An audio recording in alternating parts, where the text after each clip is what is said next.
మాతృదేవోభవ. నేను మీ డాక్టర్ శ్రీధర్. నా phone number 9295909819. ఇప్పుడు మనము చాలా జ్యోతిషం విషయంలోనే చాలా ముఖ్యమైనటువంటి ఒక విషయం గురించి మనము ప్రస్తావించదలుచుకున్నాము. అది ఏమిటి అన్నట్టయితే, జ్యోతిష్యంలో ముఖ్యంగా వక్రము, స్తంభన, అతిచారము అని చెప్పి ఈ మూడు కూడా ఇంచుమించుగా ఒకే రకానికి సంబంధించినటువంటి విషయాలు. కొన్ని గ్రహాలకు వక్రం మాత్రమే ఉంటుంది. కొన్ని గ్రహాలు అంటే ఏమేంటవి అన్నట్టయితే కుజుడు, బుధుడు, గురుడు, శుక్రుడు, శని, ఈ 5 గ్రహాలకి వక్రం ఉంటుంది. రాహుకేతులు ఎప్పుడు వక్రంలోనే సంచరిస్తూ ఉంటారు కాబట్టి వారికి లేదు. సూర్యచంద్రుడికి ఎప్పుడు ఉండదు. ఈ వక్రం అనేటటువంటిది ఈ 5 గ్రహాలకు సంబంధించినటువంటి విషయం. ఇకపోతే స్తంభన అనేటటువంటిది ఉంటుంది. అది కూడా ఇంచుమించుగా ఇదే కోవకు చెందినటువంటిదే. అది అంగారకుడు అంటే మన కుజుడికి మాత్రమే వర్తిస్తూ ఉంటుంది. ఆయన మాత్రమే స్తంభన జరుగుతూ ఉంటుంది. కొన్ని రాసుల్లో వెనక్కి ముందుకి వెనక్కి తిరగడం జరుగుతూ ఉంటుంది కొన్ని సందర్భాలలో. ఇక గురువు దగ్గరికి వచ్చినట్టయితే ఈ గురువుకి కొన్ని సందర్భాల్లో వక్రిస్తూ ఉంటారు, కొన్ని సందర్భాల్లో అతిచారము కూడా ఉంటుంది. ఈ రెండు కూడా గురువుకి వర్తిస్తూ ఉంటాయి. అతిచారము అంటే ఏంటి, వక్రము అంటే ఏమిటి అంటే, ఒక గ్రహము దాని యొక్క పరిధి, దాని యొక్క కక్ష్యలో తిరిగేటప్పుడు అన్నిటి కక్ష్యలు ఒకే డిస్టెన్స్లో ఒకే దూరంలో ఉండవు. కొన్నిటి యొక్క కక్ష్య చాలా చిన్నదిగా ఉంటుంది, కొన్నిటిది పెద్దదిగా ఉంటుంది. ఈ చిన్న కక్ష్యలో తిరిగేటటువంటి ఈ రవి, బుధుడు వీళ్ళు ఉన్న చోట ఇంచుమించుగా నెల తిరుగుతారు కాబట్టి వారి కక్ష్య చాలా చిన్నదిగా ఉంటుంది. అలాగే ఒక శుక్రున్నో మరి ఎవరో పెద్ద గ్రహాలు కనుక తీసుకున్నట్టయితే వారు బాగా పెద్దది ఉంటుంది. ఒక వృత్తం పూర్తిగా తీసుకురావాలి అన్నట్టయితే 12 రాసుల్ని వాళ్ళకి చాలా టైం పడుతుంది. అందుచేత వీళ్ళకి ఏంటంటే కొంచెం పెద్దగా ఉంటుంది కాబట్టి అలా ఆ కారణం చేత ఆ ముందుకు వెళ్ళినటువంటి చిన్న వృత్తంలో తిరిగేటటువంటి గ్రహం ముందుకు వెళ్ళినట్టుగా మనకు కనిపిస్తుంది. ఈ పెద్ద వృత్తంలో తిరిగేటటువంటిది వెనక్కి పడినట్టుగా కనిపిస్తుంది. నిజానికైతే వక్రము అనేది లేదు, కానీ ఫలితాలైతే అవే ఫలితాలు ఇస్తూ ఉంటాయి. వక్రం నుంచి చూసినా అక్కడి నుంచి ఏ స్థానంలో ఆయన కరెక్ట్గానే తిరుగుతున్నాడు, కానీ ఆయన అక్కడి నుంచి ఆ గ్రహం యొక్క రేస్ అంటే కిరణాలు ఏవైతే ఈ భూమి మీద ఉన్నటువంటి ఈ మానవుడి మీద పడుతున్నాయో ఆ ప్రదేశంలో ఉన్నటువంటి ఆ రేసు యొక్క ప్రభావమే మనిషి మీద కనిపిస్తూ ఉంటుంది. ఇది వక్రము. ఇక్కడ అతిచారము అంటే నిజానికి గురువు ఒక రాశిలో 1 సంవత్సర కాలం పాటు ఉండాలి. కొన్ని అలాగే ఉంటారు కూడా. అప్పుడప్పుడు వక్రించడం అనేది మామూలు అనుకోండి. అప్పుడప్పుడు ఈ అతిచారం అంటే ఒక్క రాశిలో సంవత్సర కాలం పాటు ఉండవలసినటువంటి ఆ గ్రహం సంవత్సరము ఉండకుండా ముందుకు వెళ్ళిపోతుంది. మళ్ళీ కొద్ది కాలం తర్వాత మళ్ళీ వెనక్కి వచ్చేస్తుంది. అది వేరే విషయం. ఈ ముందుకు వెళ్ళిపోయేది ఏదైతే ఉన్నదో, ఏ రాశి నుంచి ఉండకుండా అక్కడ సంవత్సరం పాటు ఉండకుండా ముందుకు వెళ్ళిందో దాన్ని అతిచారము అంటారు. అంటే చరించడం అంటే తెలుసు కదా, కదలటం. అతిచారం అంటే స్పీడ్గా కదలటం అనే అర్థంలో మనం చెప్పుకోవచ్చు ముందుకి. ఇక్కడ ఇప్పుడు ఈ సంవత్సరంలో ఇప్పుడు మనం చెప్పుకోబోతున్నటువంటి విషయం ఏమిటంటే, గురువు మనకి 18వ తారీఖు అక్టోబర్ నెలలో వరకు ఆయన మిథునంలోనే ఉంటారు. మిథునంలోనే సంవత్సరం కాలం ఉండాలి. కానీ 18 తర్వాత ఏమవుతుందంటే 19వ తారీఖు నుంచి ఆయన అతిచారం వలన కర్కాటక రాశి, మిథున రాశి తర్వాత వచ్చేటటువంటి కర్కాటక రాశిలో ప్రవేశిస్తూ ఉన్నారు. తద్వారా ఫలితాలు ఏమైనా మారుతాయా? మారితే ఎవరికి అనుకూలంగా ఉంటాయి? ఏ రాశుల వారికి, 12 రాశులు కదండి, ఏ రాశుల వారికి అనుకూలమైన ఫలితాలు ఉన్నాయి, ఏ రాశుల వారికి ప్రతికూలమైన ఫలితాలు ఉంటాయి అనేటటువంటిది ఇక్కడ మనం చెప్పుకోబోతున్నాం. అయితే దీనివల్ల మామూలుగా దేశమాన కాల మరి పరిస్థితులకు వేరుగా ఉంటుంది రిజల్ట్. మామూలుగా జాతక రీత్యా మనుషులకు సంబంధించినటువంటిది మామూలు ఫలితాలనే మనం ఇస్తుంది కూడా. ఈ విధంగా ఉంటుంది. అయితే ఇక్కడ మరొక విశేషం ఏంటంటే, ఈ మధ్యలో ఈ అతిచారంగా ఉన్నటువంటి కాలంలోనే ఆయన మరలా నవంబర్ 12 నుంచి మార్చి 14 వరకు ఆయన వక్రగతిలో కూడా ఉన్నారు. అతిచారమే ఒక విశేషం అనుకుంటే, ఆ అతిచారంలో వక్రగతిలో ఉండటం అనేటటువంటి మరొక విశేషం. ఇటువంటివన్నీ కలిసి ఈ సంవత్సరంలో మనకు వస్తున్నాయి కాబట్టి ఇప్పుడు మనం దాని గురించే చెప్పుకోబోతున్నాం. అయితే ఈ అతిచారం వల్ల మిథున రాశి నుంచి కర్కాటక రాశిలోనికి ఆయన ప్రవేశించడం ద్వారా వచ్చినటువంటి తేడా ఏమీ ఉండదు.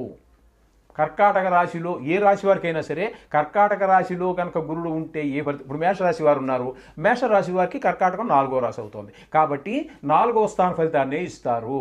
అలాగే సింహం ఉంది, 5వ సింహం ఉందనుకోండి, కాదు వృషభం ఉందనుకోండి, వృషభానికి 3వ రాశిలో కర్కాటకం, అంతే కదండి. అంచేత 3వ రాశి ఫలితాన్ని ఇస్తారు. అక మిథునానికైతే 2వ స్థానంలో ఉన్నట్టుగా మనం పరిగణలో తీసుకుంటున్నాం. కర్కాటకం మిథున తర్వాత కర్కాటకమే కదండి, అంటే 2వ స్థానంలో ఫలితాన్ని ఇస్తారు. ఇప్పుడు కర్కాటకమే తీసుకున్నాం, కర్కాటకంలోకి వచ్చారు కాబట్టి అది జన్మ రాశిలో గురువు ఉంటే ఏ ఫలితాన్ని ఇస్తారో అది ఇస్తారు. అదే ఇప్పుడు మనం చెప్పుకోబోతున్నటువంటి విశేషం కూడా. అయితే ఈ వక్రంలోకి వచ్చిన తర్వాత ఫలితాలు ఏ విధంగా మారతాయా అని చాలామందికి డౌట్ ఉంది. చాలామంది నా దగ్గర నేర్చుకున్నటువంటి కొంతమంది శిష్యగణం అయితే కానివ్వండి, లేకపోతే వాళ్ళు ఈ వృత్తిలో ఉండొచ్చు, లేకపోతే వారి ఇంటి దగ్గర చదువుకున్నటువంటి ప్రాక్టీస్ చేసేవాళ్ళు కావచ్చు. చాలా చాలా చాలా ఫోన్లు నాకు ఈ వక్రం గురించి, ఈ అతిచారం గురించి, ఈ అతిచారంలోనే వక్రం గురించి చాలామంది ప్రశ్నించడం జరిగింది. అందుచేత నేను అనుకోవటం, అటు ప్రేక్షకులతో పాటుగా ఇటు ఆస్ట్రాలజీ నేర్చుకున్నటువంటి, జ్యోతిష్యం నేర్చుకుంటున్నటువంటి విద్యార్థులు కానివ్వండి, అయితే వేరే ఎవరికో చెప్పాలని కాదు, వాళ్ళకి వాళ్ళు తెలుసుకోవాలని ఉద్దేశం కానివ్వండి, వారికి ఈ సంశయాలు తీరడానికి ఇందులో అవకాశం ఉంది. ఎందుకని అంటే ఇక్కడ వక్రంలోకి వచ్చినా కూడా అతిచారంలో ఉంటే ఏ ఫలితాన్ని ఇస్తున్నారో వక్రంలో కూడా అదే ఫలితాన్ని ఇస్తాడు గురువు. ఎందుకని అన్నట్టయితే వక్ర మార్గంలో సంచరించేటప్పుడు గురువుకు మిగతావన్నీ కూడా వెనక స్థాన ఫలితాన్ని సూచిస్తూ ఉంటాయి.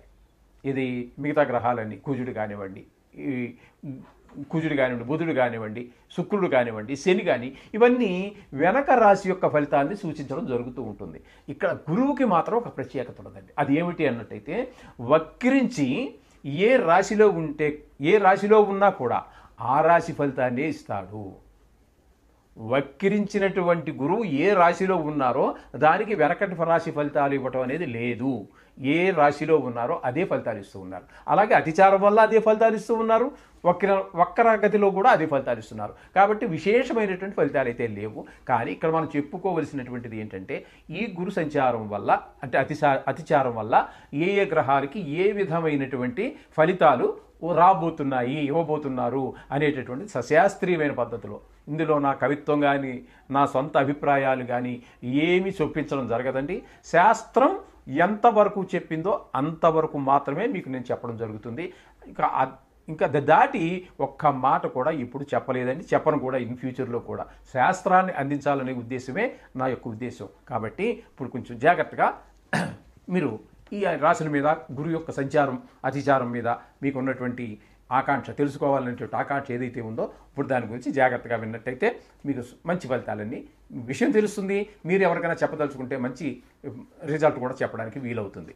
మకర రాశి వారికి 19వ తారీఖు 10వ నెల 2025 నుండి 4వ తారీఖు 12వ నెల 2025 వరకు ఈ 49 రోజులు కూడా మీకు గురువు 6వ స్థానంలో ఉండవలసినటువంటి గురువు అతిచారం వల్ల 7వ స్థానమైన కర్కాటకంలో సంచరిస్తూ ఉన్నారు. తద్వారా మీకు ఇవ్వబోయేటటువంటి ఫలితం ఏంటి అని కనుక 7వ స్థానంలో కనుక గురువు ఉన్నట్టయితే మీకు ఏ విధమైన ఫలితాలు, శుభ ఫలితాలు ఇస్తారా, అశుభ ఫలితాలు ఇస్తారా, అవి ఏంటి, శుభమైతే ఏంటి, అశుభమైతే ఏంటి, ఎందుకంటే మనం తగు జాగ్రత్తలు తీసుకోవాలి కదండి. అందుకోసం అది మనకి శాస్త్రకారులు అందించారు. అందుచేత ఆ విషయం శాస్త్రకారులు మనకి అందించినటువంటి విషయాన్ని నేను మీకు అందించబోతూ ఉన్నాను. రాజదర్శనం, ఆరోగ్యం, గాంభీర్యం, గాత్రపోషణం, అభీష్టకార్యసిద్ధిశ్చ నవమస్తే భవేద్గురవు, సప్తమస్తే భవేద్గురవు. సప్తమస్తే అంటే 7వ స్థానంలో గనక గురువు ఉన్నట్టయితే, సంచరిస్తూ ఉన్నట్టయితే జరిగేది ఏంటంటే రాజకీయ వ్యవహారాల్లో మంచి మీకు జయం కలుగుతుంది. ఆరోగ్యం కూడా చాలా బాగుంటుంది. ఏ విధమైనటువంటి ఇబ్బంది పెట్టదు. జ్వరమో దగ్గో ఏదో ఒక ఇబ్బంది లేకుండా ఆరోగ్యంగా ఉంటుంది. ఆరోగ్యం మహాభాగ్యం చెప్పేదే ఉందండి. డబ్బుల కంటే కూడా భాగ్యం ఆరోగ్యం. తేజస్సు, గాంభీర్యం, గాత్రపోషణం, అభీష్టకార్య సిద్ధి. అంటే గాత్రపోషణం ఉన్నట్టయితే ఇది అందరికీ సంబంధించినట్టు, అందరికీ సంబంధించే ఉంటుంది. ఇప్పుడు ఒక దైన్య స్థితిలో డబ్బులు లేకో, ఆరోగ్యం బాగలేని వాడు గాత్రం వేరుగా ఉంటుంది. జేబు నిండా ఓ 1,00,000 రూపాయలు జేబులో పెట్టుకున్నటువంటి వాడు, అలాగే ఆరోగ్యం బాగున్నటువంటి వాడు కాస్త గాంభీర్యంగా ఒక అహంకారపూరితంగా ఒక కలీజాగా మాట్లాడగలుగుతాడు. అట్లా ఇక్కడ గాత్ర పోషణ ఉంటుంది, అభీష్ట సిద్ధి అంచేత మీరు ఏమనుకుంటే అది సాధించగలుగుతారు ఈ 49 రోజులు. అభీష్ట కార్యసిద్ధి అంటే అది సప్తమస్తే భవేద్గురు, 7వ స్థానంలో కనుక గురువు ఉంటే, అంటే ఇక్కడ కర్కాటకం మకర రాశి వారికి. కాబట్టి ఈ విధమైన ఫలితాలన్నీ కూడా శుభ ఫలితాలు చాలా ఇవ్వబోతున్నారు గురువు. అంచేత ఈ సంతోషంలో అయినా మీరు మనకేదో అపకారం చేసినప్పుడు మాత్రమే తలుచుకుందాం అనుకోకుండా, మంచి చెడ్డ జరిగినా కూడా ఆ మహానుభావులను నవగ్రహాలని కూడా రోజు స్మరించుకోండి. తప్పకుండా ఇంకా మరింత మంచి మెరుగైనటువంటి ఫలితాలు పొందడానికి అవకాశం ఉంటుంది. శోభం భూయాత్.